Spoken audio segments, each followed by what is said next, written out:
what we can do for our local community to promote people that want to do backyard gardens, all the way up to larger tracts of land.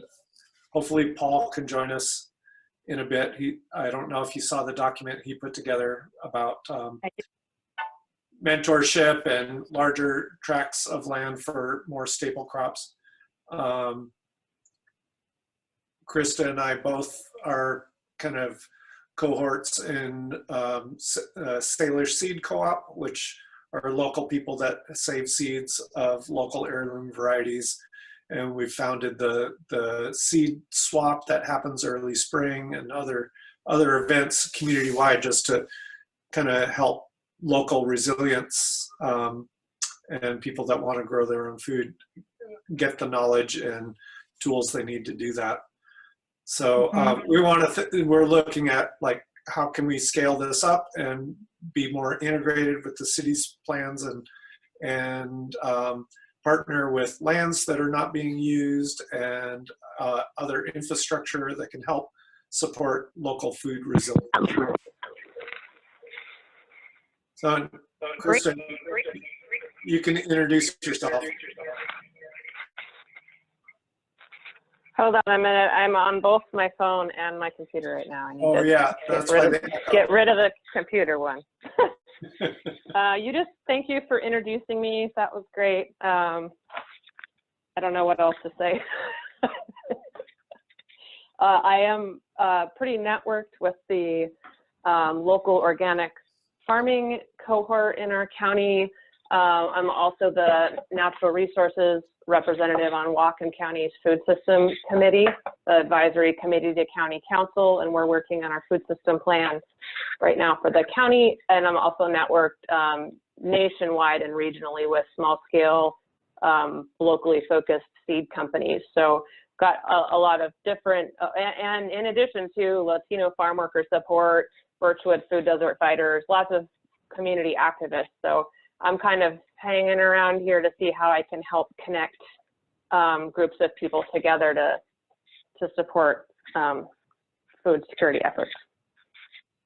Okay, that was very good. That was Krista. Yeah. Okay. Krista Rome. Krista Rome. She's on the phone now. So, Bizu, you joined in last. Do you want to introduce yourself?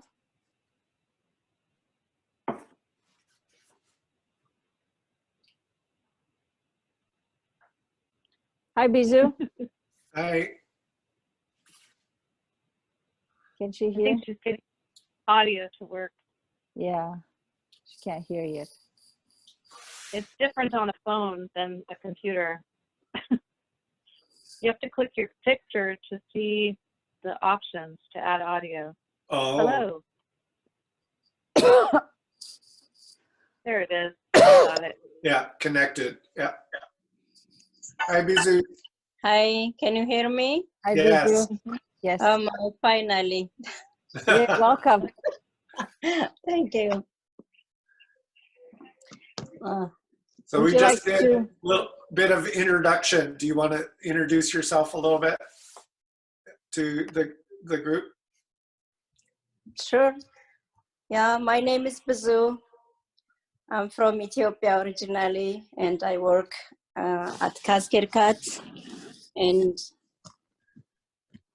I love gardening, and I believe in natural greens, and I believe home remedies a little bit, even though I appreciate doctors. So I love in Bellingham this community, and I started this business about 2 years ago. And so I'm facing about this COVID-19, and I'm here, I'm with you. So I'm trying to shine in the dark. So this is where I am now. Nice. So I might just clarify, Cascade Cuts has been a business in Whatcom County for a long time. And it's a series of greenhouses that focus on propagation of herbs and flowers and other ornamentals and stuff has done for years. And Bizu is now the proud owner and manager of that establishment that we've looked at partnering with in a way that they can start providing starts and stuff for the community for food resilience, as well as their regular production. Great. Well, I'm Nicole Oliver. I'm the interim parks director for the city of Bellingham. I've been working with a couple different gardening efforts over a couple of years. Most recently, we are embarking on a project that I believe is your group that was proposed to the mayor in a nice little proposal about 500 square foot winter garden of 3 crops. And we're embarking on the documentation and the steps, the process we need to go through to do that as soon as possible. Right next to the existing Fairhaven Community Garden that's on City Park property. So I spoke with the mayor today. He asked me to join your call and talk about some of the things that are things that we have to deal with in order to do this on park or city property. Because I also spent about 4 months with a group called they are growing out in Birchwood for the International Market and the Food Bank, and they have a produce stand. I'm forgetting her name right now. 2 young women, but it's a commercial. It's called City Sprouts. They're City Sprouts.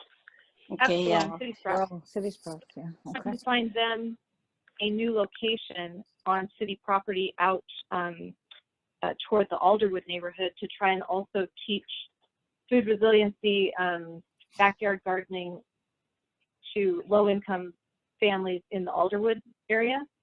And so we have underutilized property that's kind of for the future that we were trying to make work. And the difficulty we ran into is that they are a for-profit group. So for the city to enter into use of a public land, we can't do it for a commercial entity without charging commercial rates for the land. And it was like this gorgeous view property, so it didn't work out. So I know a lot more now about locating potential growing spaces. If you have in your proposal, I saw that you were trying to do multiple smaller, not a community garden model, but like professional growers coming and caring for, fencing off, growing, and then returning to its natural state in several different locations. That's a much different model and much more possible, especially during this crisis, because the mayor has some powers that we wouldn't have to go through the multiple steps that it takes to do anything new at a public park. If you wanted to make this happen in a couple other locations other than the community garden, I think we could do it relatively well, but we have to protect the city. In order to let anyone use public land, we have to have a license with insurance, which Laura Plout has because of her work with the school district and Western. She can add the city as an additional insured. We can't allow any volunteers to use machinery and no actual machines, only hand tools. We'd have to figure out other locations that also have access to water. And then you'd have to be able to put up some fencing, and then we'd have to have an agreement in the license. It would set forth the site plan, where it's going to go, what's going to happen there. We'd have to also have a safety plan to ensure all the people who were working on the site were practicing all the safe guidelines during this health crisis, like we do with any contractor who are working on city property right now. So all the safe distancing, tool cleaning, all that stuff. We have to figure that out, put that in a document, and then because it's all planned to be donated, there's no commercial, and it's a nonprofit, and we keep it under 500 square feet, we don't have to worry about stormwater permits or zoning.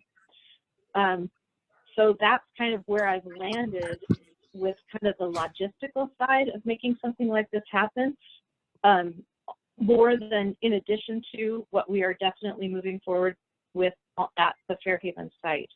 I had kind of hoped to get to know your group a little bit better and see how well we were able to make one of them happen before we pursued others. Okay. Just at least get all the way through planting one, and then make sure we had enough, we learned enough and worked through the kinks to be able to do others, because I can't just allow things to happen because they're great ideas. They have to be in conformance with the way we use public property. Otherwise, I'll have a whole bunch of other problems to deal with something that didn't work. So you see, I just want to get kind of the lay of the land. That's where what I know right. Thank you, Nicole, for spelling that out, and that makes total sense based on other interactions and other fields working with city. I mean, there's a lot more than meets the eye when it comes to actually implementing a good plan. You know, with that all in mind, there's a couple of thoughts. One is that's great to do kind of a phased implementation, and I think that's totally doable, and we should move ahead with that. At the same time, I think we need to kind of lay out and propose to the community that this is happening, and kind of start pairing mentors with helpers, kind of thing that can help. Brian, can I interrupt for a sec? It's Krista. Yes, please. Yes. I just I wanted to make sure Nicole understood a couple of things I heard her say that were not what I heard proposed last week. So just to make sure that she's fully understanding what's being proposed. Yeah. We're talking about 5,000 foot plots, not 500, and with a focus on annual storage and staple crops. So not you were talking about trees. I think that's a totally separate project, but I'm not positive. We're talking about, you know, things like squash and onions and garlic and dry beans and, you know, tortilla corn and things that people can eat year round for year-round food security. And also not professionally farmed, but to have household groups or community groups, but you know, people that are already not needing to socially distance from one another, or people that do, but in a way that's socially distanced, paired with a mentor. So these are, you know, community members growing their own food together, but with you know, a mentor helping out that knows how to do it. I think those are the only things I wanted to just make sure we're clear. Yeah, thanks for that, Krista. So 5,000 square feet? No, that is not our proposal. We haven't put That was what Paul, that's what Paul has written up, and that's 5,000 square feet is only an eighth of an acre. I mean, I agreed that was a good size for growing staple crops, but Bern, maybe things are not as, you know, I thought that was good what Paul was proposing, but I don't, maybe you've had discussions since then. Yeah, and this is totally scalable. We're not saying like all the plots have to be 5,000 square feet. We're saying like the larger the better, within reason. I mean, we don't need 10 acres. Or if we can find, you know, several eighth quarter acre locations, the staple crops are the ones that take a bit of time putting in, but then very little maintenance until you harvest. And so very little infrastructure and maintenance goes into putting those into place so that you get a yield at the end of the season. And then that, you know, would be divvied up between the people that help plant it and maintain it. So the other locations that so what you're talking about, when you get past 500 square feet, we have to do a stormwater permit.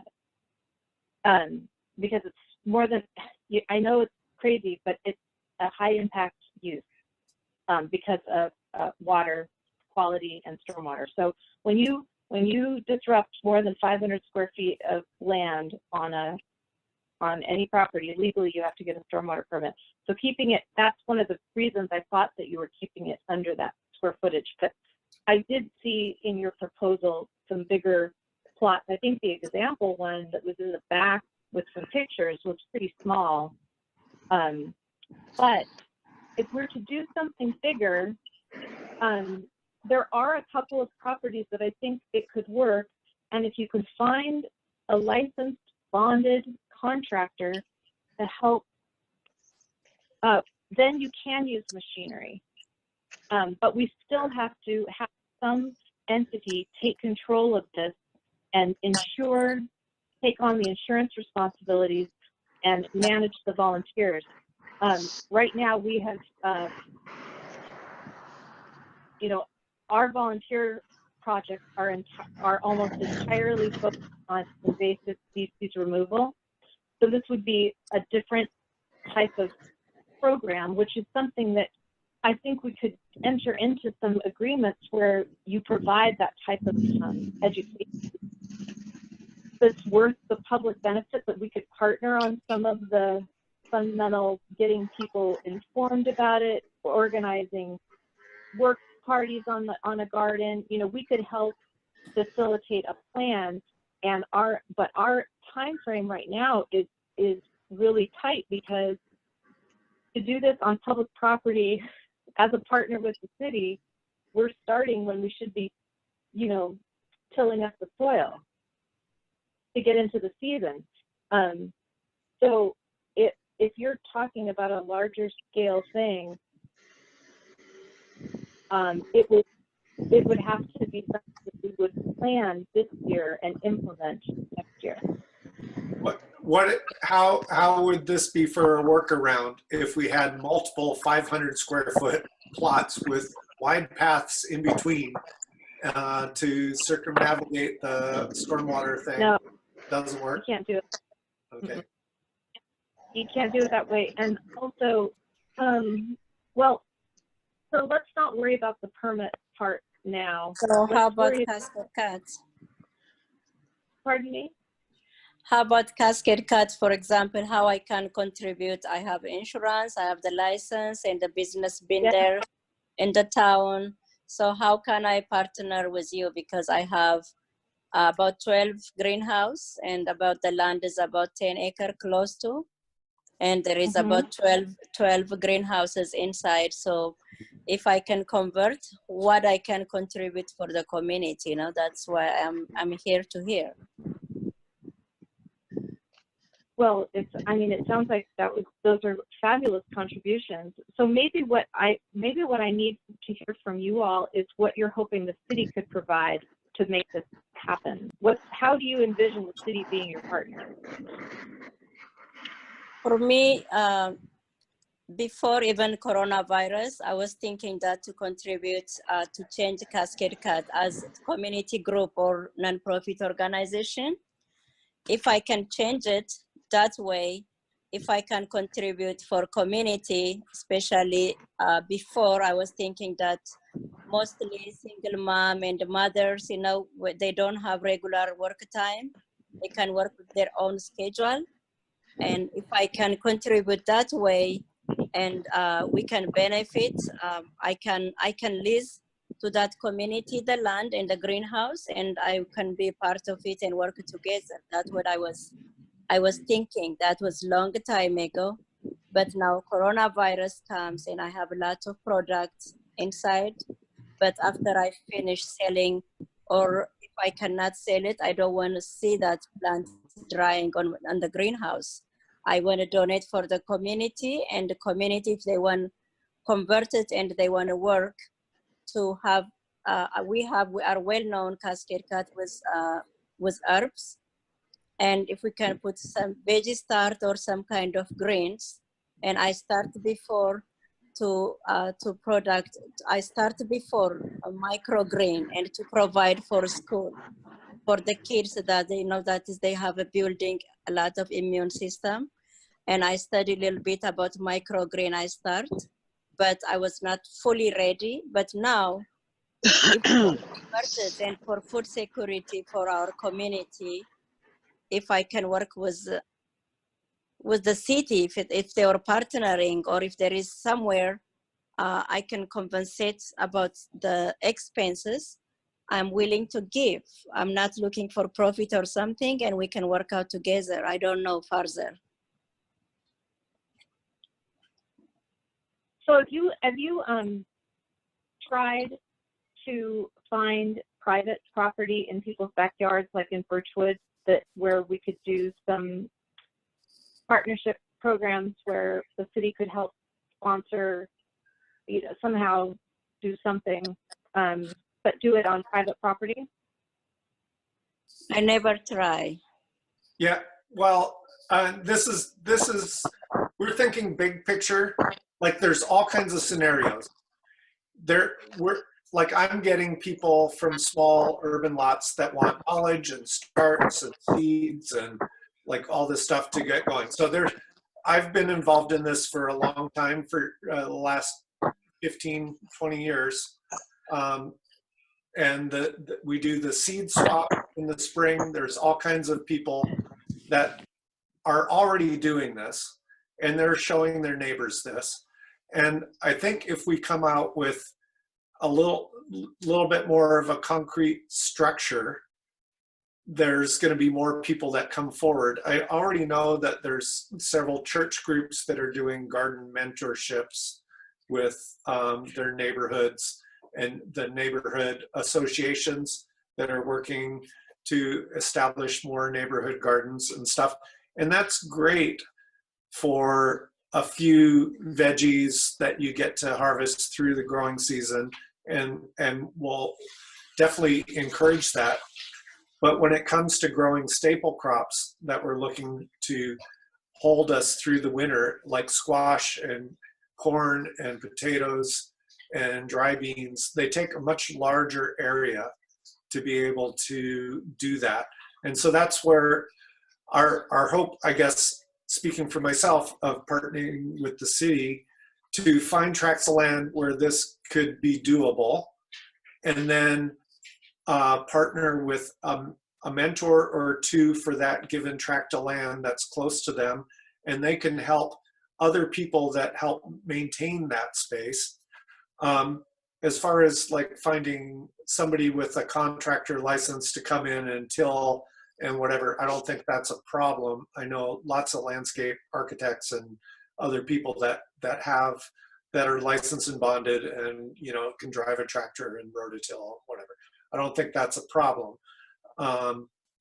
It's just identifying, first of all, the overall structure, how we can best partner with the city for unused. My hope is to have larger tracts of land closer to the city that can be used for these storage crop kind of projects. There's obviously lots of land out in the county that has been underutilized or marginally utilized that we can also identify, but that's kind of another separate project. And then how we can put this land into production this season, because I see this it is going to go longer than we anticipate, and food security and local food resiliency is going to be an issue, especially for the lower income and underserved populations of our community. food prices in the grocery store are going to skyrocket. I don't think there's any question about that. So the most we can get into the ground this spring in as little red tape as possible. We welcome your help. And we have a lot of experience combined together, and we have a lot of connections. So hopefully we can make this work. But yeah, once we get a concrete proposal, like it's scalable, there can be your backyard gardener. There can be a backyard gardener that wants a little bit larger space. There could be people that have no ground whatsoever that just want to contribute time to a larger garden, a little bit, a bike ride away from town. And so to scale this in all those different directions is kind of what I'm looking at. Mm-hmm. Okay.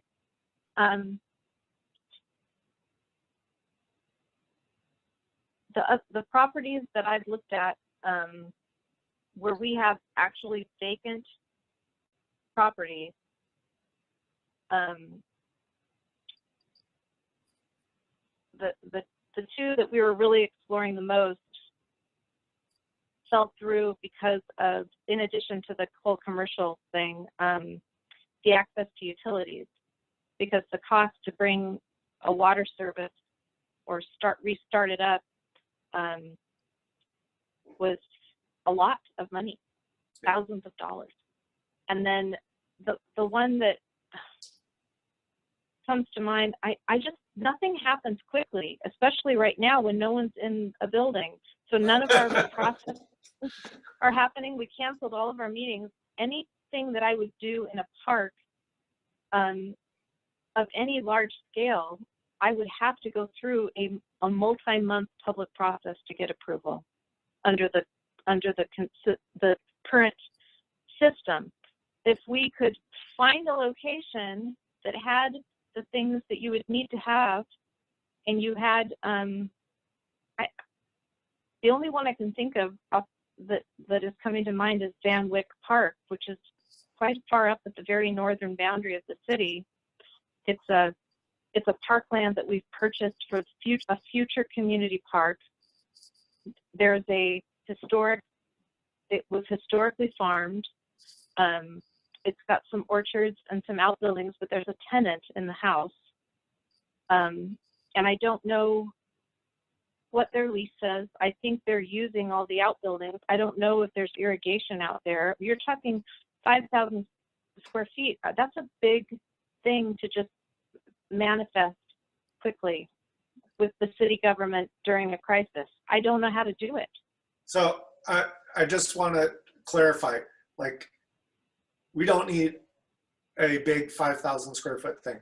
We could have, 200, whatever, 1,000 square foot here, 2,000 square foot there. It could I know, be. But I don't know where you're talking. I don't know what you're thinking. I have open fields that are part of parks, community parks and urban parks, but Yeah. I can't just, they belong to the community. So we'd have to do some sort of public process to allow a change that big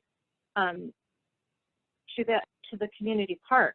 I mean, there's some room at Haddon I can think of, but I don't know if we can do ag that big next in the buffer to the creek there, where there is some vacant space. Like I've already explored multiple locations, and when you dig in the ground at that level of agriculture, the zoning says it's high impact use. So then you got to deal with your stormwater, and you guys don't even have a clue what that means. I don't know if you do, but it's really expensive.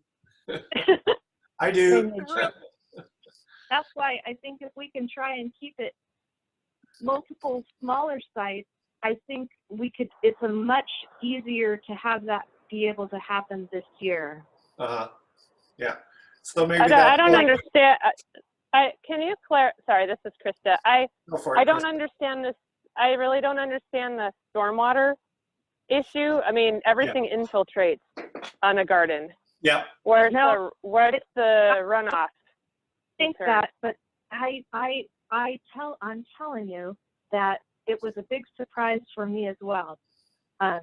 When you expose over 500 square feet of dirt, it doesn't matter if you till it once and plant it and it's covered. If it's over 500 square feet, you have to go through the full DOE manual to demonstrate how you're dealing with runoff. And we don't have existing infrastructure to deal with right now. Let me give you an example. You know the library lawn behind the library? Yeah. Mm-hmm. You know how we put that? I'm sorry to interrupt you again. I'm curious, could you give an example that is specific to the community gardens that the city runs?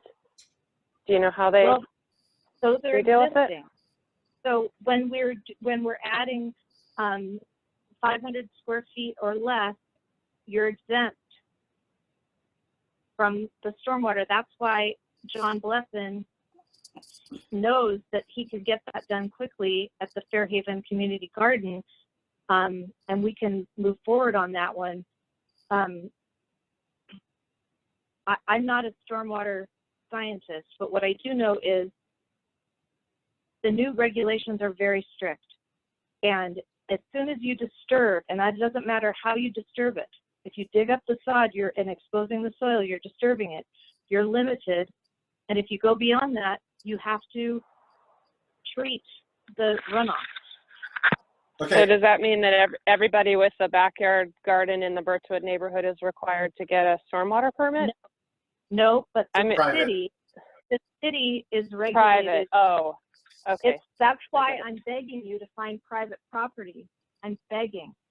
Yeah. Find some property. We could help you with some costs, or I don't know how else we could help you, but the city property, it's a different thing, especially park property.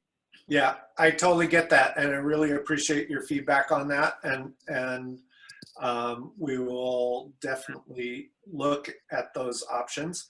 That being said, like I do permaculture design, and water is the primary function of my design system.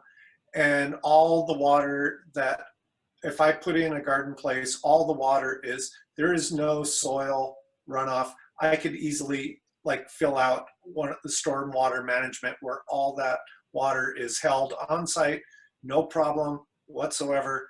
Water is an asset. We use water. Every drop that falls from the sky is a godsend, and we use it on site. So that helps irrigate the crops. Back to the crops and water, like that is not necessarily a deal killer if you don't have water on a given site, because there's many of these crops like dry beans do just fine dryland farming. Like you get them in the spring and you can just, I never water any of my dry beans, you know, they go. Squash, to some extent, you can do those amounts. I mean, there's techniques to do this without actual irrigation on site. Mm-hmm. So there's a lot of things to consider, and as permaculture designer, there's a lot of things that allow us to think outside the box, and I'd be happy to look at what those stormwater mitigation guidelines are and see if we can meet that. It could be easy peasy to do, because I can prove that all the water will be held in the soil on site, and there's no need for retention ponds or soil catchment basins, any of that stuff. So we have the skills to do this. Okay, that's great. The other site that I was really trying to make work is out on Marine Drive. It's just past Locust Beach, if you know where the access to Locust Beach is. Mm-hmm. It's a very sunny property out there on Marine Drive, but it's a little ways out of town. Is it just after the bridge or just before? That's, there's another property, but it's got a whole bunch of wetlands and buffers, and the county wouldn't let me farm it with ag. They said it's high impact use, and they wouldn't allow it. It would have been a snaky shaped agriculture through that's the property we call it Lockwood. It's Yeah. out almost to the airport. But the Pazowski property is just past those Chartwell condos with the big white wall on Marine Drive. Okay. And it's just past I there. think the location is fine because it's on the bus line. Mm-hmm. And it does. I'm not sure the bus goes all the way out there. Maybe it does. I don't know. The bus that goes to Gooseberry Point, I'm not sure where it turns these days. It seems like it changes every year. I know, and I think it's before Bennett. So I think if it turns on Bennett, it would work. Anyway, I really, I guess maybe what I should do is sit down with and look at the proposal again now that I've talked to you, and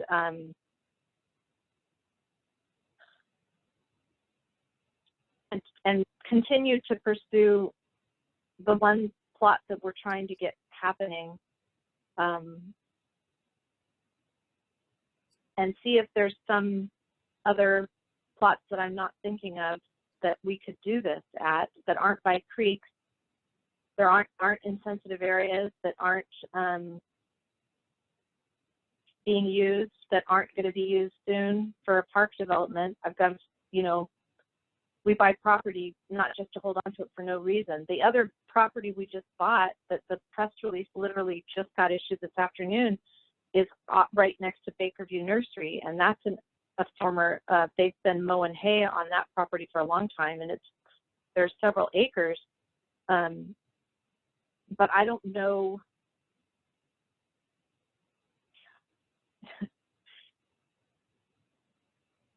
I would have to explore whether we could do it there, because there's a whole bunch of infrastructure improvements that are required of anyone who does anything on that property, which is why one of the reasons the city bought it.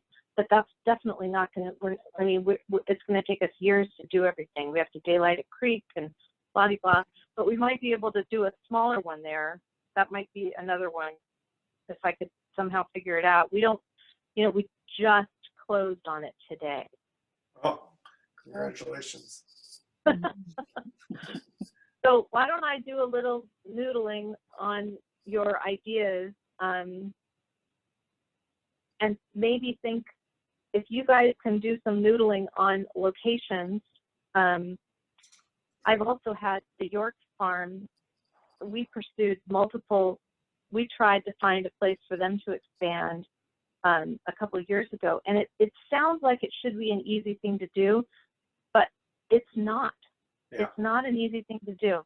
Yeah. The other space that there might be some room is down in Happy Valley, maybe by the Happy Valley neighborhood park. I'm not sure how much room there is that's outside of a wetland buffer, though. Near the playground that's there. That's another site that occurred to me. You know what I'm talking about? Yeah. In Happy Valley? Yeah. I'm just trying to think of places that the neighbors would really embrace it and want to be part of it, but still social distance. I don't know. It also is, I'm a little bit confused about your true intention, because if you just want to grow food, that's one thing. If you want to teach people how to grow food, that's a very different thing. And when you want to teach people how to do anything on public property, we have to think of an ADA bathroom, and we have to have places for people to wash their hands. And so that whole programming and teaching element adds more layers of complexity to be able to do things in a park, on a park property. So if you can clarify your absolute #1 goal for this season and tell me what that is, like maybe tomorrow, then I can really focus in. But this is the other thing that happened with the commercial growers that we've talked to. A lot of people have a lot of different things they want to accomplish. They want to teach. The York farm wanted to provide work experience for transients to get job experience. That was another one of their requirements for their expansion of their farm. They wanted property that they could also sell the produce in a produce stand. We can't sell anything if you grow it on city property for free. We can't let you sell it. There's like, even if it's a nonprofit. Even if it's a nonprofit, because usually you have to have a revenue stream to support programs like that. Well, if you're a nonprofit, so the other farm that we have, or the other garden, was the We Grow garden from Northwest Youth Services. That took a year of planning. We got that all in. They got a ton of volunteers and a contractor to come in and build all those beds, and they leased the entire space. They're exempt from leasehold taxes, and we're renegotiating their lease this year because they haven't provided enough public benefit to make it worth it to be using all that space for free. And I've got other people like Laura Clout who want to bring more gardeners in there. And so we're renegotiating the lease to broaden the ability of other groups to participate, and got them some partners. So that garden, you know, it takes all this stuff, because it's public land, we are very strictly protecting the public use of public land and public funds. We have to demonstrate how we're able to do something that sounds like a great idea. And so if what you really want is to grow food for storage to give to the food bank and not have a bunch of people working on it, that might be easier to do quicker. So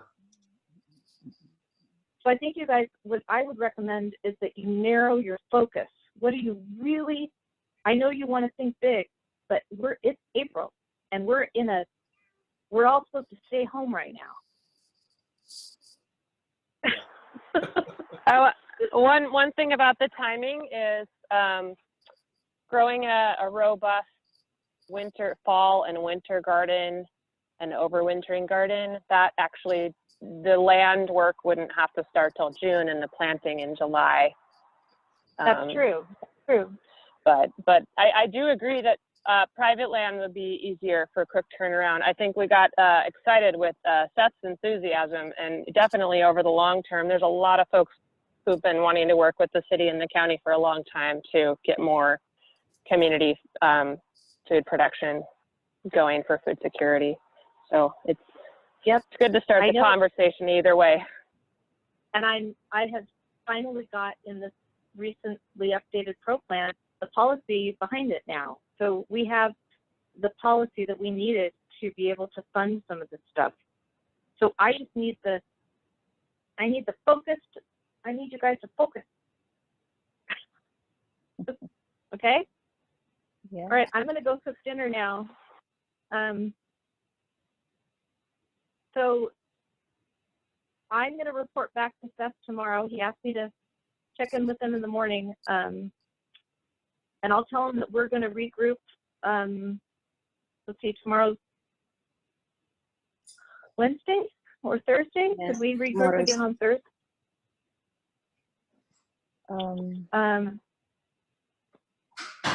I'm open. Do you want to do another meeting, another Zoom meeting, or do you want me to come up with a couple of spots we think this will work, or what would be your preference? I would voice that if you came up with a couple of spots and a couple of scenarios that could work, then we can move forward on that.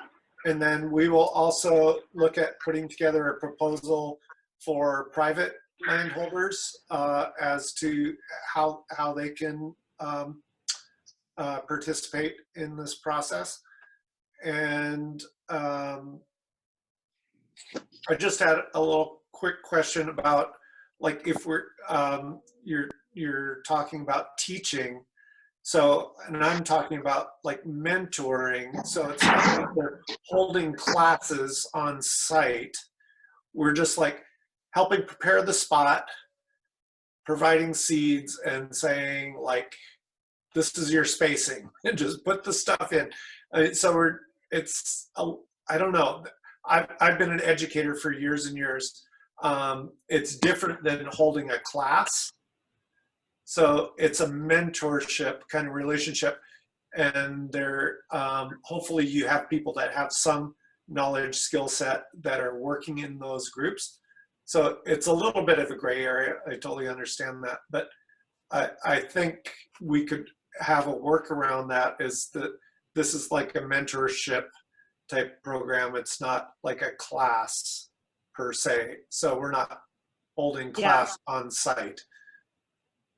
I think that'll be, if you limit that whole notion to like as limited as you can make it, when you invite the public to do things on public property in partnership with the city, we have certain obligations for sanitation and ADA access. So we probably, on all of our community gardens, have porta potty, for instance.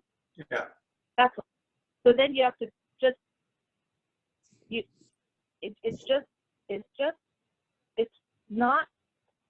it's not the private sector. You don't get to do whatever you want wherever you want. Yeah. We can pay for things.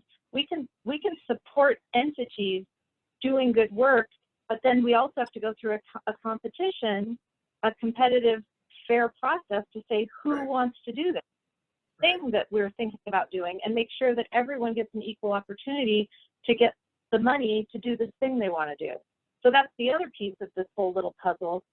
And Seth is a new mayor. He is so fantastic. I can't even tell you how wonderful it is to work with this person. He is so awesome. He's very enthusiastic about this project, and he wants to at least do it somewhere if we can figure it out. And so I want to help do that. Yeah. And I'm trying to be the big no person. I'm trying to be the here's the things that I know person. No, I appreciate that, and that's your job, and you know the ins and outs, and we appreciate you hearing that. I would say, like, if we could, like you say, if we pick one place that is the best suited to do a pilot project, and then we find maybe a few other little places we can do the under 500 square foot thing, and then we try and find some other private landholders that have places. So it's a start. Okay. What I wanted to share was hi, Heather. Hi. You're Hi, bouncing Heather. around. Yeah, well, it's a mobile, it's not a laptop. What I wanted to share in regards to the city is we already have community gardens. We need many more on public land. If the city and the Parks Department and whatever other department wants to get involved to identify land, fence it off, and create a community garden like they have the other places, the people will come. You already have the model for community gardens. Many people like edible forest gardens, so having that be a different model than the one where you just plow it up every winter. And then there's so much expertise in amongst our network that then you can invite us in if and when the city creates the land and the framework, which basically is a fence, and then they mark off the plots and define it. So I'm all for having. So that's a whole different. That's a whole different thing, though. Community garden is not what you guys were talking about. We talk about everything. It's all connected. So I'm sorry, I have got to go. And it was great talking to you all. I think I have a better idea of what you're interested in. And I think the absolute key is let's focus on doing a winter crop, not a community garden, not another community garden. That is all, we've already sold all of our plots for our community gardens. They're already up and running. To get a whole nother community garden up and running in this season is just not going to happen. I don't have people to do it. What I do have is a mayor who wants me to try and figure out a place to do a food security ag project. So let's focus on that for This is this here. time and make a really good model of that, and then keep working on these, you know, these other ideas. We were supposed to have a community garden forum this last in March, and that got canceled. You know, we've got a crisis going on that is just holding us all back from our normal ability to get a lot of things done, and we're busy dealing with this crisis, which is not helpful in a growing season. So I really do want to try and make something happen. Whose garden is that? That's beautiful. Wow. So what's your advice for us? We can narrow our mission and we can proposal in the right way. What is the need and what is your advice? Okay. I have available space. I am growing flower a lot, and I don't see now at this season, flower is, I know it brings joy, but making a difference for the community also, you know, in this crisis, to put some greens and herbs and to provide that one for our community. What is your suggestion that we can partner with the city? We have 12 greenhouses, about 5-acre land is available right in the city, James and Bakerview. That's where I am right now. But what does you guys need at the city? What are you thinking, and how we can propose, let's say if I'm available for Cascade Cuts, and what is your suggestion that we can narrow our proposal and it will be accepted by the city? What is your suggestion to us? I think that you have to, my suggestion would be to focus your proposal on your key things that you want to accomplish. And if it's growing winter crops, then that's a much more core thing than trying to do a bunch of other things along with growing winter crops. So if you can narrow your focus, I don't have a particular need or way that I could right now partner with Cascade Cuts. We're not even, you know, we had to cancel all of our volunteer work. We're normally planting native plants. We plant almost all native in our parks, and we do a lot of restoration, and everything is all in limbo right now. We're in a state, I mean, I've got a whole bunch of people sitting at home that would love to have stuff to do, and I can't put them to work right now because we're all supposed to be staying home. So right now, for me to tell you things I can suggest, I don't have suggestions except for this particular proposal to try and really focus what you really want to accomplish for this growing season as an example and as a pilot. That's what I think you should do. Okay, thank you. That's my recommendation. Okay, well, it was lovely to meet you all, and Thank you so much. I'll send, Jacqueline has we're friends on Facebook, and I'll send her my work email. Okay. Okay, Nicole. Thanks. Okay? Thanks for joining us. Thanks. You're very welcome. Nice to meet you. Thanks too, so Nicole. much. Bye. Thanks Bye-bye. for sharing. Yep.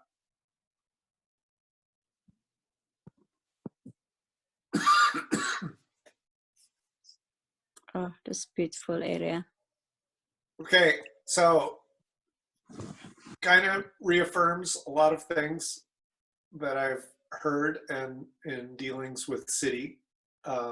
Wow. There Speak. is a lot of red tape and hoops to jump. and timelines that extend things out into the future. Sounds like they're frozen inside their houses with their screens. Yeah, yeah, pretty much. And so they're like narrow the focus. We're thinking like big. Let's think big. They want to like funnel it down. So They're still thinking community garden, you know that. yeah, no. So while I think we should definitely pursue working with the city on this, it's not the quick fix that we need to do. So I would propose there is so many rural properties right outlying city limits of people that have small McMansion lots, you know, this and that there's a lot of ground. We don't need to be begging the city for ground, although it's nice to partner and helps raise the awareness of this and build it like into the network of our city community. Right. That is a lot harder row to hoe, so to speak. Because of all the red tape, like they have to bid everything. They have to have everything has to, their I's have to be dotted and their T's have to be crossed, and because it's public funds and public land. The possibly the fall's a better time to work with the city. You know, if we want to do a edible forest garden project at one of the big parks, and then this spring, it's whoever's willing to open up land for planting, because I mean, some of us need to get going. Like this is the time you could just get out there and work up a field. And I mean, if it was me, I could have it planted like in a couple of weeks and be done. Yep. No red tape, no nothing, you know. Right. See, I just see dirt and I see seed. Yeah, that's it. A little water every once in a while, but Yeah. so I mean, while we should pursue working with the city, and I think it's really good we're building these bridges. We also need to be expanding horizons, and maybe, I don't know, maybe we, I don't know the best way to put the word out. I mean, Facebook or other places, there's a certain amount of people that are there. Maybe we can get some article written in the Grow Northwest or Weekly, although those take a lot. There's a lead time to get published and out there, and we're up against a window. I mean, maybe. What about, in fact, Ruth is here. Ruth is hey, Ruth. Ruth. Huh? Hi. I'd like to. Hi, I'm listening, walking. You've been walking. I'm trying to figure out where you're going. I'm walking up Lakeway. I saw she went to Fred Meyer. Yeah. So Ruth is a hobbyist filmmaker. Is that the way to put it? But maybe she could record a press conference. Yeah, we Sure. could put together like a small little, like a nutshell proposal. Work with Paul with some of his graphics, a couple of little interview things, and put like a 3-minute little video synopsis of our vision. And then put that out and try and find people that have 1/8 of an acre or 1/4 acre, or, you know, a small piece of land. Like, there's so many people that are retired, they just mow their lawn, you know. Yeah. Like, huge. Yeah. Oh, if we could have somebody growing food there and a couple of young folks come by a week or whatever, great. Yep. Okay, I have a question, Brian. Yeah. What that means, in, you know, when we are partnering partnering with city means, do you think that they're going to give some fund or something? Let's say how they can help. If you put in our proposal, we give a good proposal or something. It's totally what it totally depends on the situation, I think. What I'm hoping best case scenario for is partnering with the city means like they find some land, we can sidestep as many of the regulations as Right. possible. And she was trying to narrow us and point us in the right direction, like under 500 square feet, or you got to be this or you got to be that, and Yeah. licensed and bonded, and all of these things. So if there's some way that is the path of least resistance to move forward in partnership with the city, they're not the only people that have access to land, but they have a lot of land that's not being used. It's just caught up in all this red tape. So, Yeah. but I don't think the city wants, like, and we could set up as a nonprofit under an umbrella of Sustainable Bellingham, which is already an organization that is 501c3 status, and part of their mission is to provide for local self-reliance. So that includes food. And so we could totally partner with them as one of their organizations, one of their endeavors, so to speak, within the city to do this. And essentially, I mean, I'd like to see this with no money exchanged. Like, I would mentor for free. Right. People would work for free. Mm-hmm. They would split up the harvest. Whoever worked there, they would get that for free. The city would donate their land for free.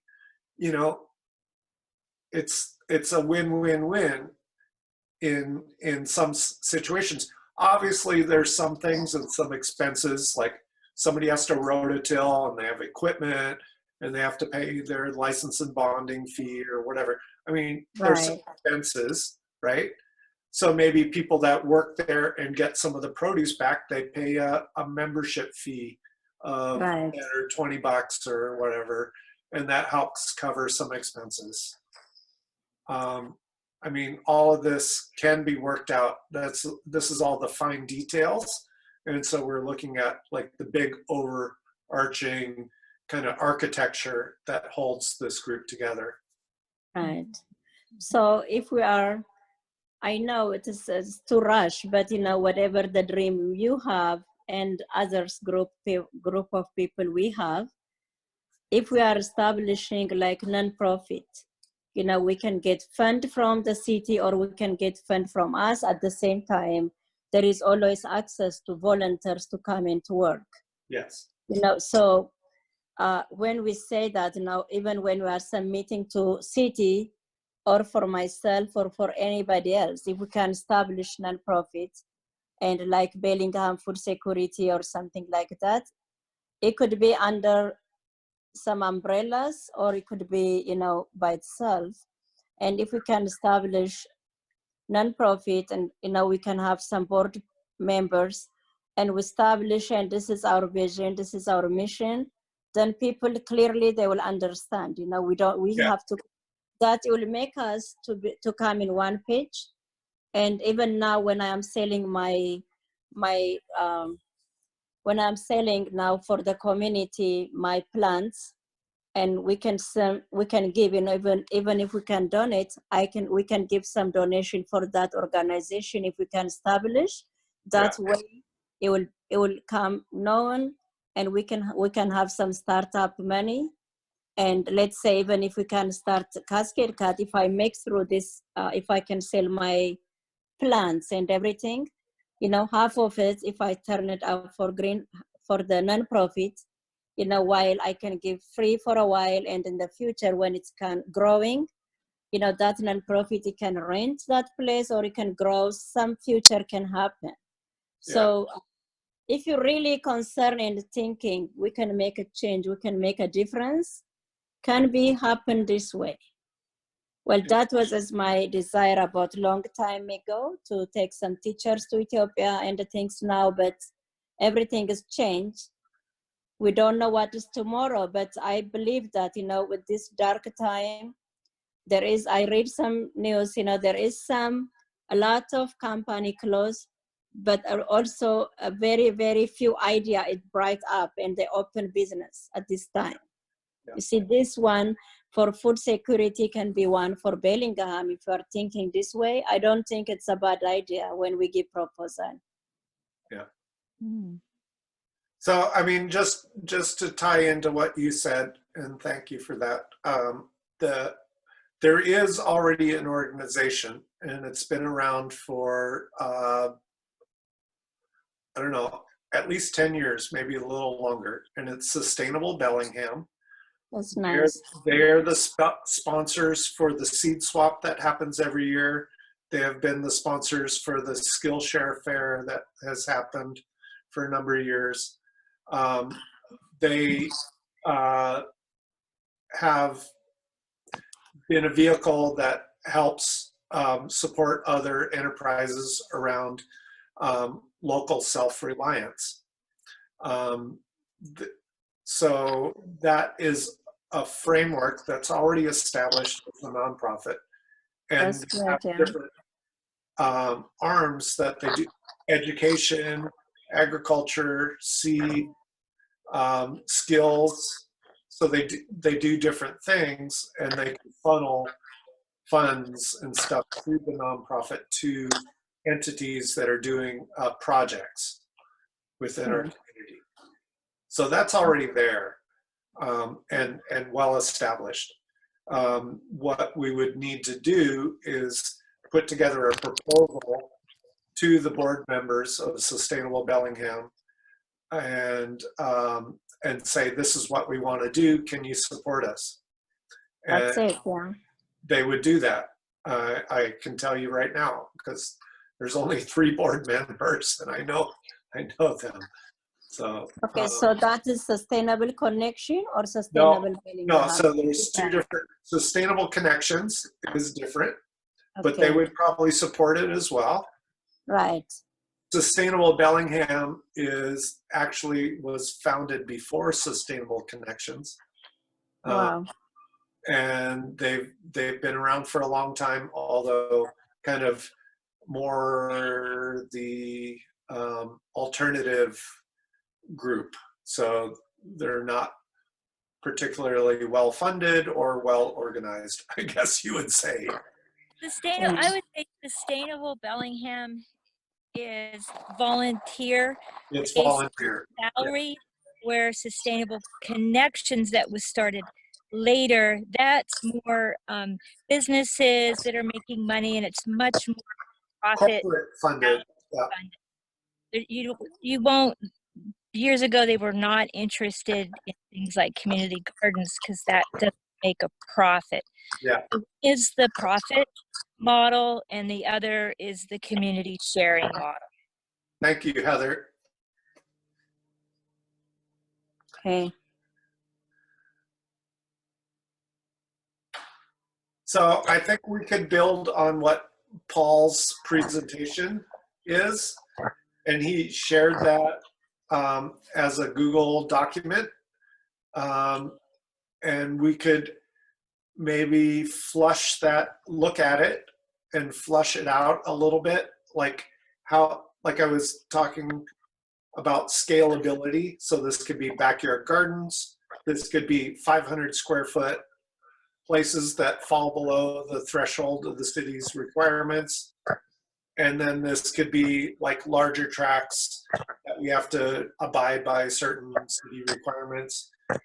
And then we could also appeal to private landowners that have extra space.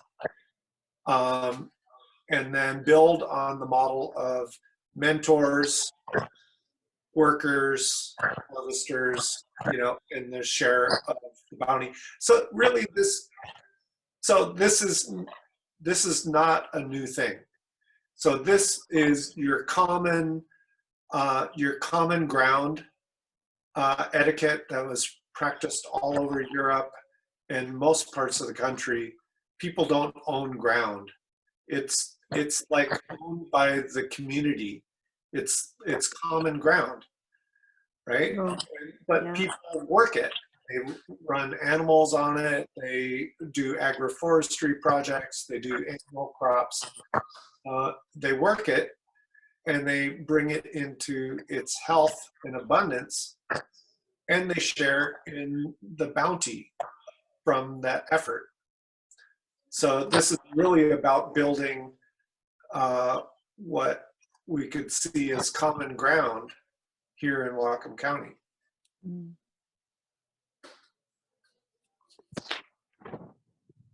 You know, in England, they call it the commons.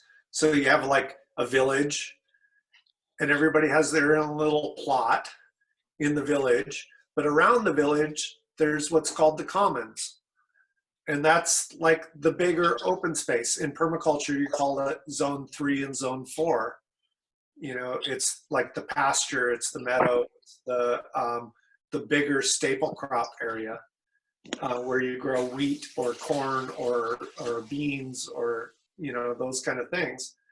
And that's held in common. So when you go to harvest grain, it's not one person, one farm going out and harvesting the whole grain. The whole village comes out and harvests the grain.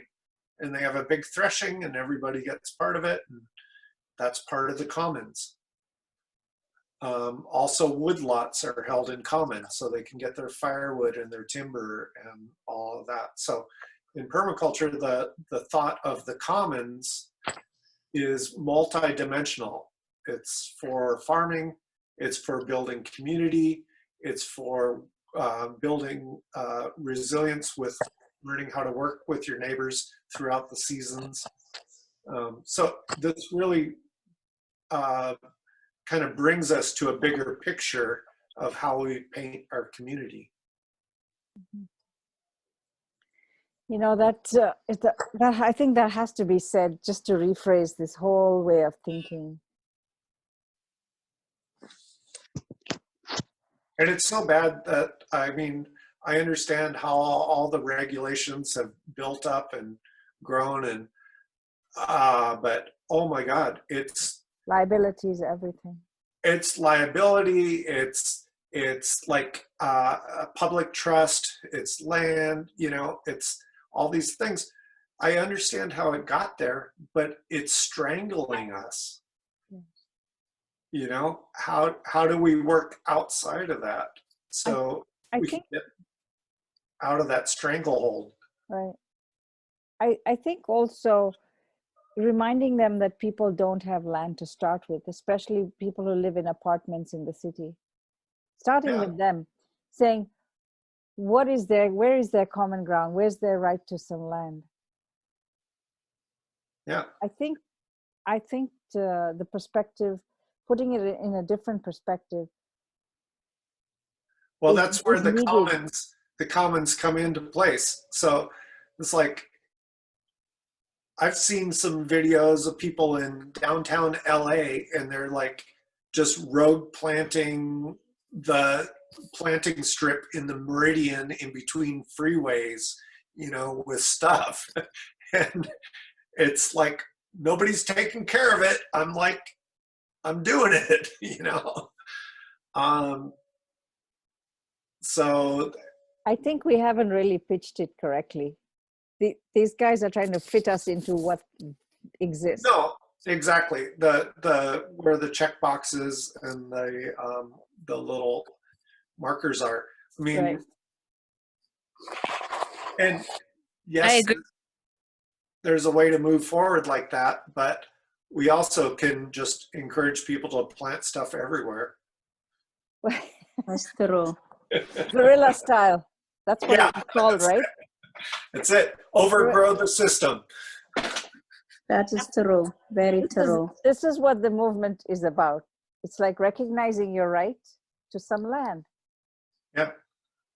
People who are brought up in cities sometimes don't understand that they are so not, I mean, I'm talking about people who can't afford to buy a home in Yeah. the city. Yeah. They're just enslaved by the idea that I will never own land, and so I have to get all my vegetables from the grocery store. Brian, I had some thoughts to share if this is a good time, Bern. It totally is. You're welcome. Okay, so what bubbled up while I was listening, especially, was that Seth's assistant that was on the phone Yes. that she, She's head of parks and oh, gardens. she's what? She's head of parks and gardens. Oh my gosh, she's like the director of I parks. have to leave. My power is dying. I'll talk to you soon. Bye. Thank Okay. you, Ruth. My phone is dying. Okay. We'll Nice talk to seeing you some you. other time. Okay, bye, Thanks. Ruth.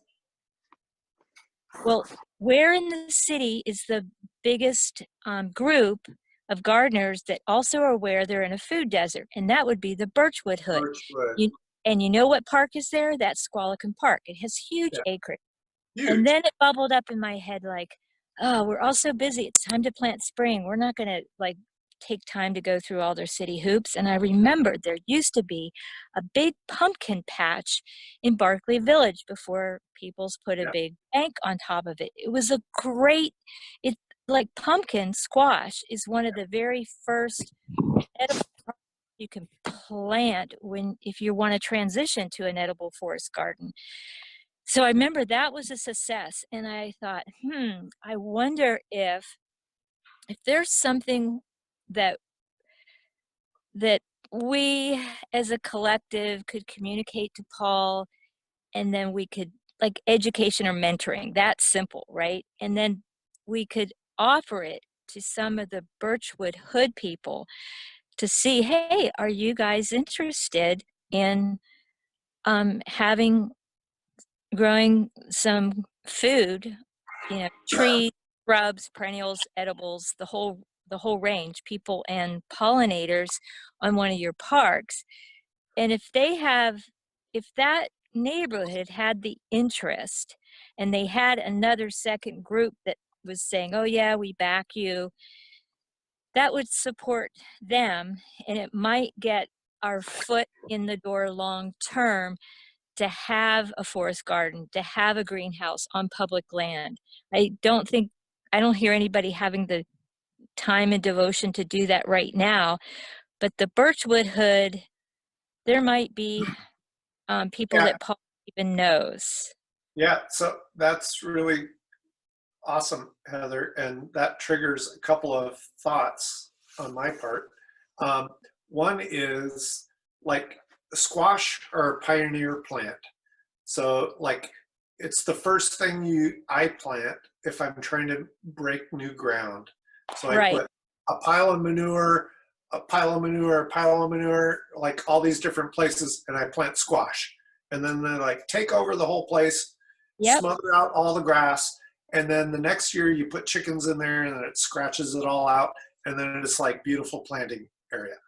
So, and that brings me to what Bizu can offer is like if we're talking about putting in a fall or a winter crop type thing, like squash, cucumbers, all of those cucurbits need to be started right now.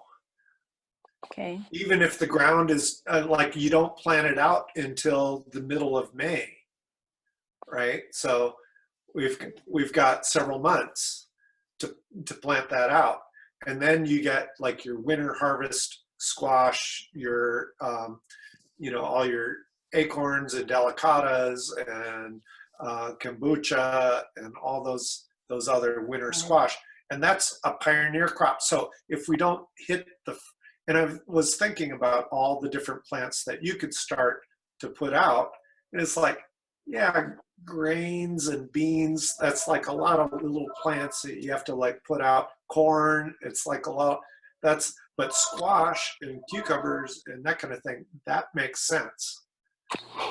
Potatoes, maybe not so much, you know, that just wants to get in the ground. Right. But squash for sure would be a big one. So winter squash, the big storage squash, that kind of thing. And that could be a really, and it's low water need.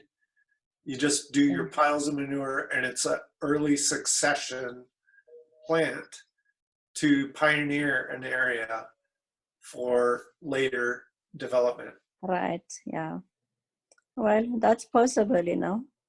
So, I mean, and back to what Heather is saying, like if every Birchwood neighborhood said, oh, I can plant 10 squash mounds in our backyard, you know, as part of this project. And another thing, squash, deer don't like it, squirrels don't like it, jays don't like it, you know, in the Birchwood neighborhood, like they have serious pest problems from deer, raccoons, rabbits, jays, all these things that eat all their plants. But squash, they don't pay too much attention to it. Oh, that's good. That's good to learn. Yeah. Yeah. What about Okay. potatoes? Do they like potatoes? No, because it's a nightshade, right? So it's the leaves are kind of poisonous. Only problem I've had with potatoes is voles will like take a bite out of each potato that you've planted. You know? Take their share. Yeah. Oh, let's try this one. Let's try that one. You got like a bunch of potatoes, bites taken out of them. I'll share that rather than lose it to the deer. Yeah. Anyway, it's squash is a good early succession crop. Okay, that's good. Do you have anything about my plant, about the marketing idea, community, what I was thinking? Do you have a better idea than last week? Selling my plants? Well, Any suggestion? I still haven't, I don't really know exactly what you have. So, I mean, you say flowers and whatnot, but flowers and herbs. So, Well, no, I would just say, I don't know if you could, your normal market is like wholesale to you know, large box stores and stuff that have pretty much gone dormant. So trying to find a way you can do, like, just sell flats of them for whatever, 10, 20 bucks a flat, and it's mixed and people pick them up off a farm stand at your door.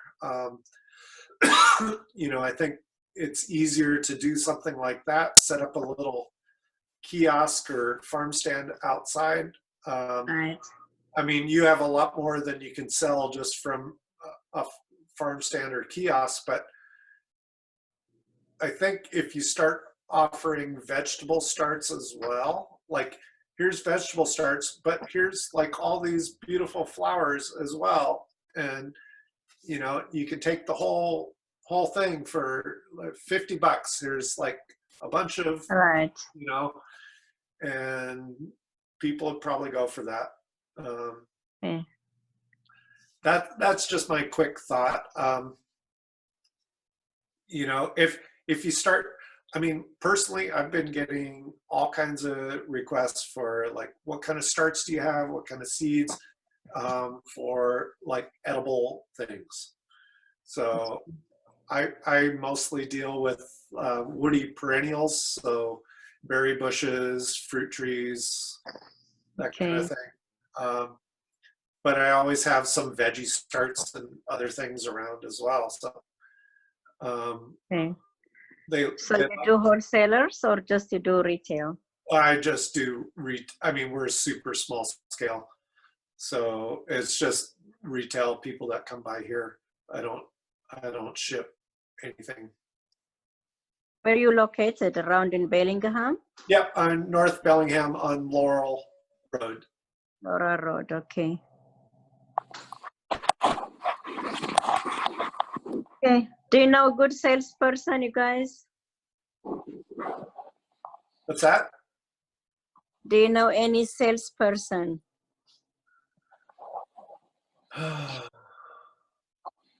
If you guys know, just let me know. I'm looking for salesperson. You know, we can.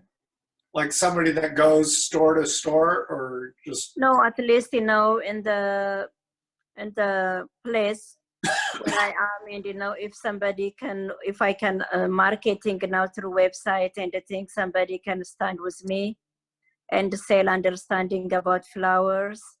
yeah. Because my salesperson is quite in the middle. Now I'm negotiating marketing. Yeah, she just left Uh-oh. because of coronavirus. Yeah. Sorry. I'll talk to you. I'll talk to you a bit, Bizu. I might have some ideas, some more ideas. Okay. Mhm. One idea to consider with the greenhouse flower starts is if you can identify which of your plants are especially suitable as pollinator habitat and food, whether they're annual or perennial. Because I remember one of Seth's interests was to have Bellingham to become a pollinator city. Yeah. And there are plenty of parks that if they stopped mowing, and plenty of places between sidewalks and roads that could be pollinator sanctuaries. And if there's some way you can think of what you could offer the city as far as discount sales, and let them know the list of, okay, these are the pollinator plants I have. Are you interested in purchasing them? Yeah. I saw it. So Bizu, because Jane lives here, she brought home some flats of clay. And the hyacinths and the little Japanese irises. She set them down one night. The next day, the bees were all over them. They were just like, Wow. we Okay. love these, you know? And so, like, those little, like, early spring pollen and nectar little morsels, the bees love those. So I could even get some videos or something with those on there, and that is an excellent idea, Heather. I think the city could they could bail you out. They could buy all that stuff and just pepper it all around the city, and Okay. amazing Yes. pollinator habitat. This is a great idea. Example would be, I think I should do that. Yeah. yeah, you'd need to do the research and think of like a size of a flat, and maybe you'd have 4-inch pots or quart pots, whatever you decide. And then you just say, hey, here's what I have, here's what's in it. I can offer you a dozen or 100 at maybe some that would be for sale, and some that would be freely given as to the city to encourage the pollinator gardens. And then they get to decide how they're going to offer it. They get to decide to communicate with the neighborhoods, like, hey, Okay. here's this. The other thought I just wanted to branch off into is to ask, Brian, can you review last week what your sense of what Paul's, where he wanted to put his direction? Remind me what neighborhood he's in. I think he's King Mountain. Can you Yeah, remind me about that? Because yeah. he's young, got energy. We know him. So I want to support him. Paul and Jane and their family have the property right next to Cascade Cuts. So right next to Busy. And I was curious to also see if you met with Paul the following day and how that go. But Paul is a really good, in my opinion, visual visionist and a really good visual communicator. So he puts things together in a fairly Yeah. succinct way with his illustrations and his clarity of listing priorities and goals and that kind of thing. So he has a big vision.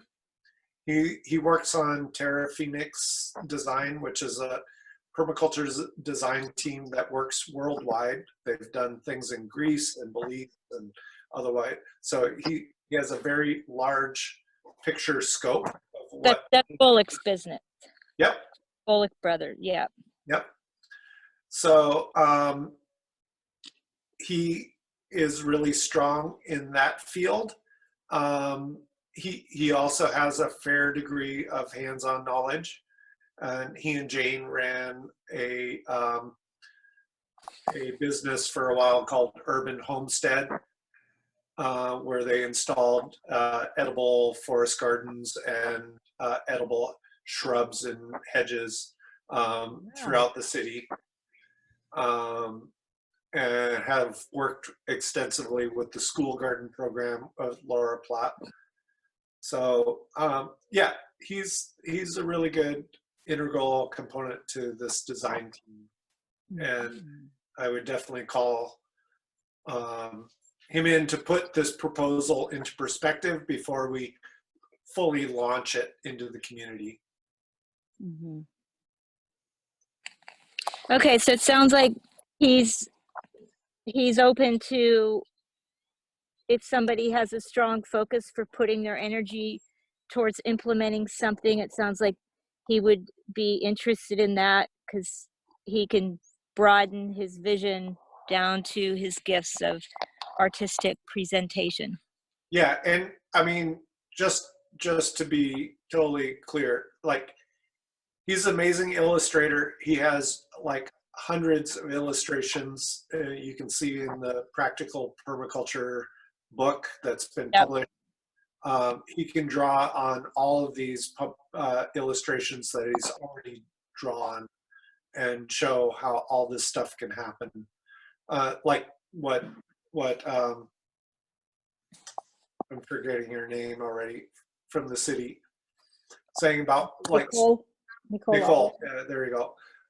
Stormwater management. Are you kidding me? Like, this is what we do as permaculture designers. Like, stormwater is our bag. We can handle all of that stuff.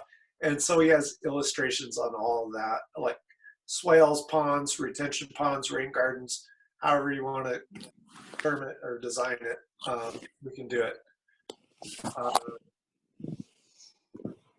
So I think, yeah, there is a nugget of really good information that we got from Nicole as like our focus when we're dealing with the city, but we can broaden our focus when we're dealing with the wider community.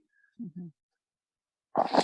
Can I ask, I didn't quite understand what I perceived as her disinterest in creating any more community gardens, which, like 2 decades ago when I moved here, I talked to the director of parks and asked if I could help create more community gardens, and it was just flat out no. Does either of you, does anybody, you guys have an understanding of what her disinterest or resistance was? Was it just My guess was it was just logistics, like the amount of red tape that has to get jumped through to make that happen is not going to happen this season. well, if she can't make it happen as director of the city parks, we certainly aren't. There's no reason for us to No, try to do it.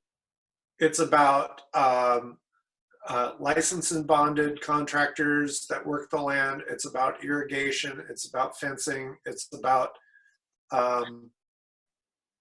like, if you're actually teaching a class, then you have to have an ADU bathroom, and I mean all this stuff. So for her to put that on the table was just kind of out of the picture for this season.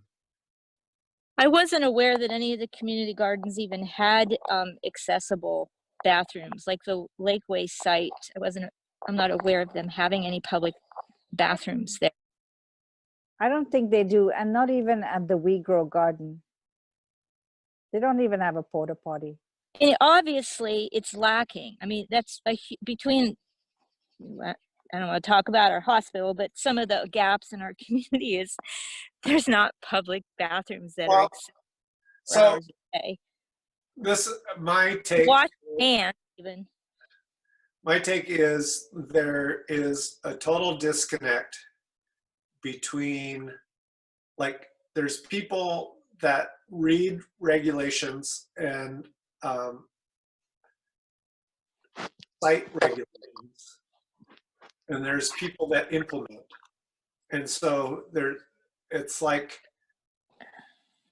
you can cite regulations and it's like the bar is this high. And then when it really comes down to it, like, you can fudge a whole bunch of stuff. But the person that's going to say the bar is this high, they're not going to take responsibility if anything happens, if the bar drops down to there.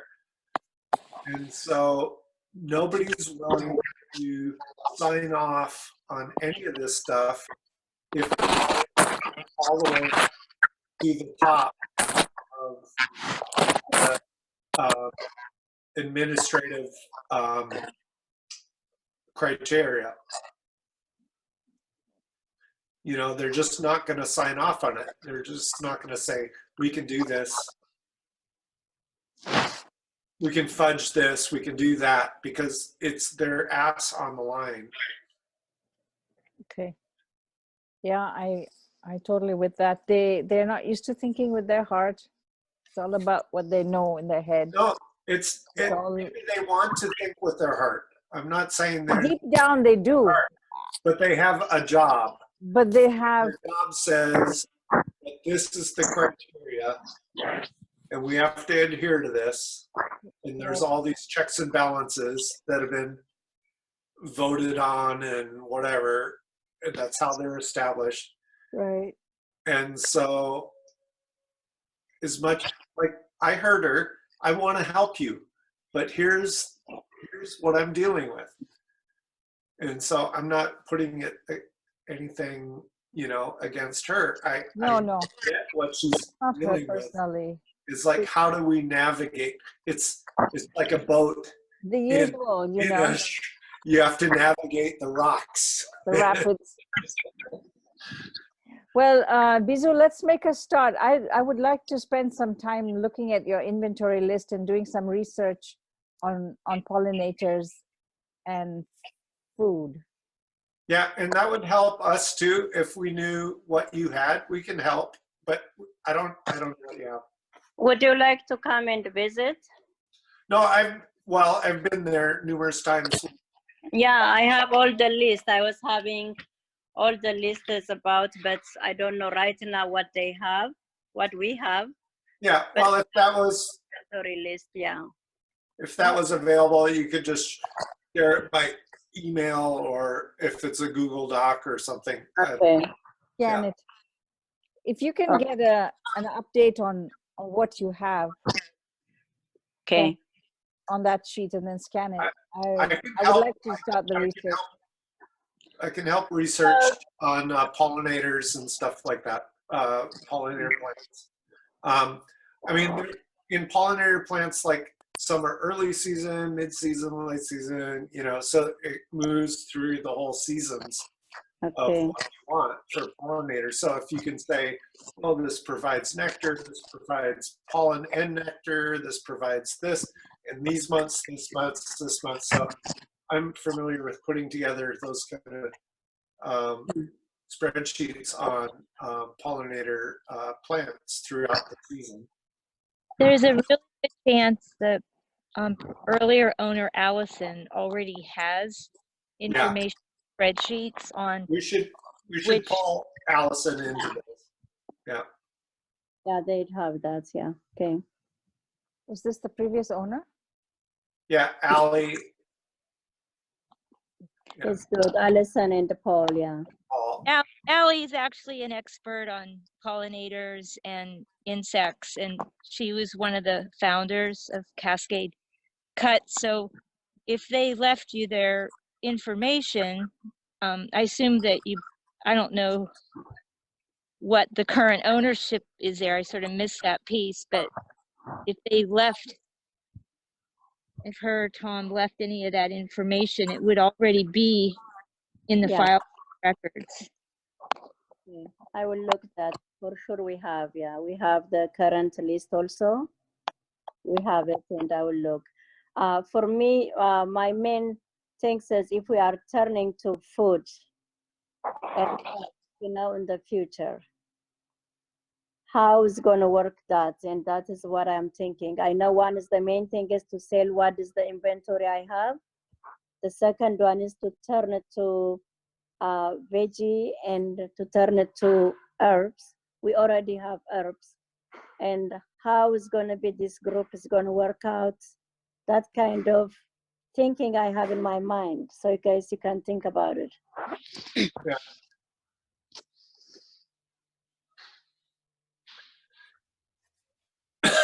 Yeah, well, like I mentioned, probably the first thing to look at is squash and cucumber varieties that you can grow. Right. Especially like pickling cucumbers, things that can be stored or put into ferments or kimchis. The second one, although not the best, but possibly could be a good viable one, is beans, in particular pole beans. Okay. Because pole beans, like if you get them started, most urban people only have enough space to grow pole beans, so they have to go vertical, not like a whole bunch of rows of beans and beans and beans. So pole beans could be a really good start, and they're pretty quick. So it's like you don't want to start them too soon. You want to like get them up a foot or two before they're moved out of there and put in the ground. But beans, in my opinion, especially, there's a bunch of good varieties, and Christa Rome would be a really good one to reference. But there's some good varieties of pole beans that are both, I call them dual purpose. So they're good snap beans, so fresh, you can eat them fresh, or you can wait and they go all the way to maturity, and then you can store them as dry beans. Okay. So Eli pole beans,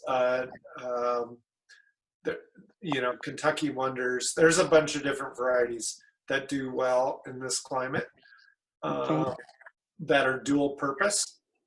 So for the smaller plots, those dry beans themselves, like depending upon how much ground we actually get, it's always I always direct sow my beans like first part of May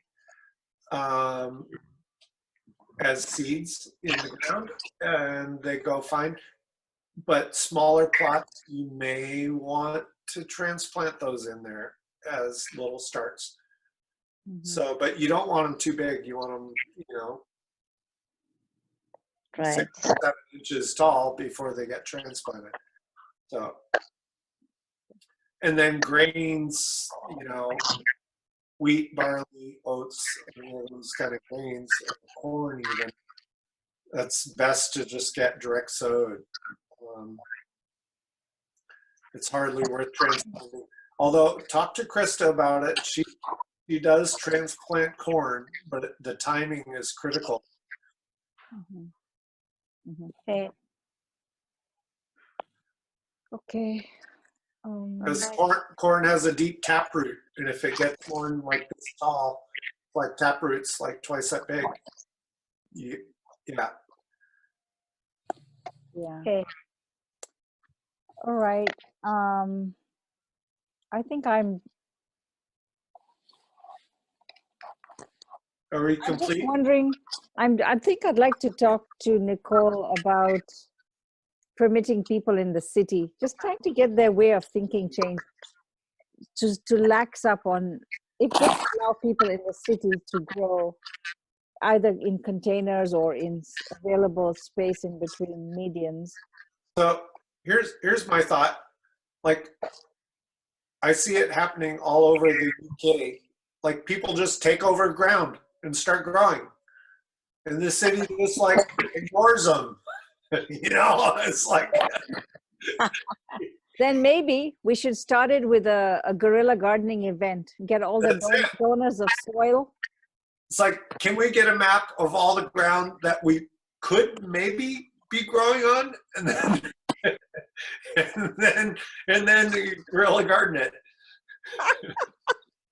I mean, Yeah, maybe we need to be upfront with them and say, look, this is what's going to happen. We're gonna do it. well, So we can do some Just revolution. turn your back. I think I'll ask Seth and if you want, Brian, Seth and Nicole on a call, Yeah. a Zoom meeting. Oh, I don't know what happened. I don't know what happened. There's all these beans and corn growing out of that ground. I don't know what happened. You know, We need to get them to take get rid of the herbicides and the pesticides. They're Yes. using that Big in the time. parks.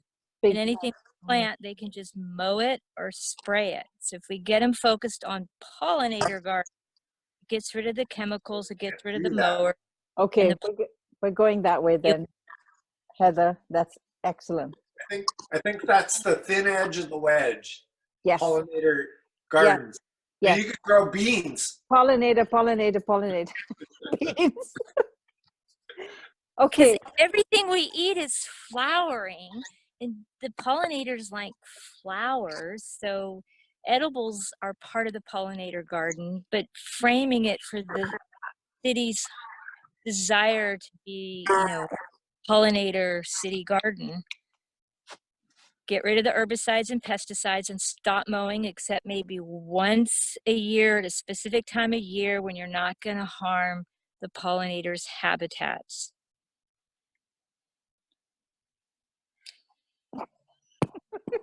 I think, yep. Okay, Bizu, let's Yes. work on that list and let's divvy up. Brian would like to help. I'd like to help. And let's identify what on that list is good for pollination, and let's just change our angle on how we approach them. Yeah. Okay. I agree. Yeah. that's a good way. And let's talk Also, about We can do campaign a little bit, if you are really agree sometimes. People, they walk like that, for cancer, for something, they walk like that, if you can advertise and things, let's get out, from the house. Let's see sun and let's plant something, people, they can have some seed and they can grow. Everybody, they can just make a picture or Facebook and everybody post in Bellingham. Right. You can make something, okay. motivating people. So let's talk to them. Well, let's come up with your pollinator garden list. Yeah. And then say, in order to make it happen, why shouldn't pollinator plants be everywhere, not just your parks, not Yeah. just your allocated spaces? So get them the idea that it's people on the ground who can plant these and make a difference. And the conditions are no herbicides, no pesticides. I mean, strictly. Okay. All right. Okay, sounds So good. when we're gonna have a meeting, Good. Thursday or? Great Yeah. action. I think we should have a meeting when we have this list, so we can actually have work with it. I've done some research. Yeah. So Bern, can you make sure this gets shared with Paul Yes. and bring him up to speed? Sad he couldn't make it, but he's probably outside doing stuff. So, and then look at maybe setting this up for a little bit later time because the days are getting longer. And then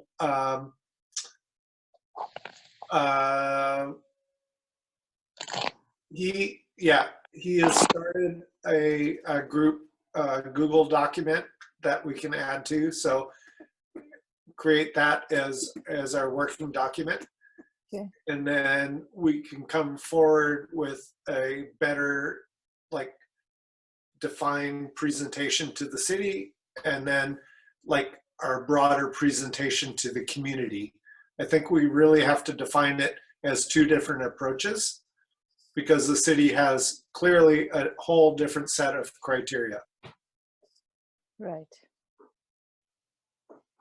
Okay. Did you, so I provided the link for the last meeting in that ad, and I think I sent you one. For me?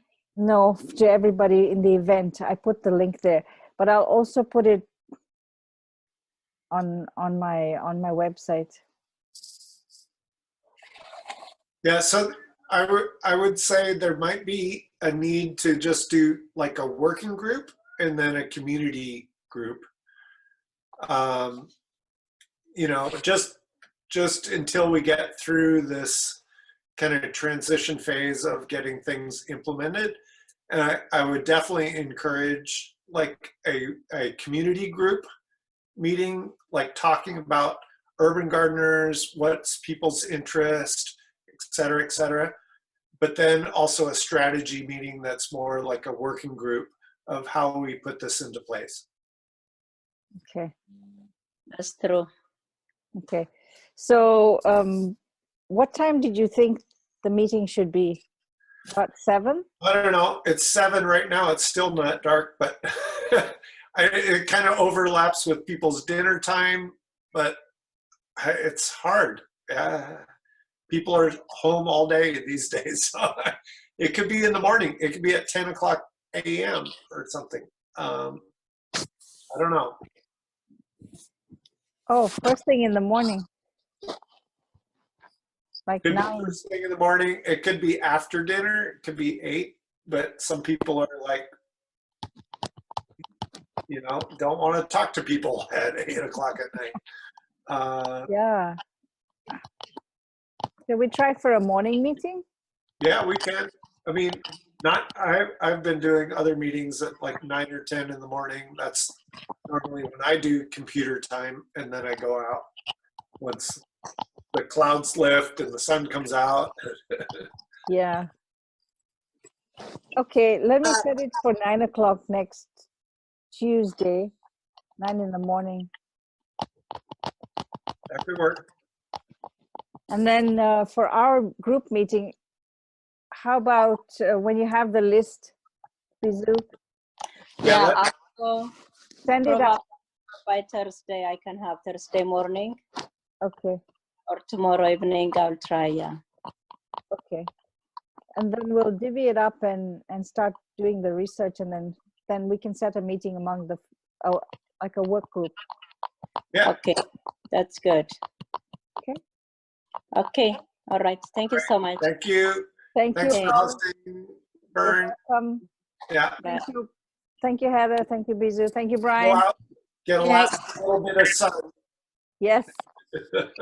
You too. Thank Bye-bye.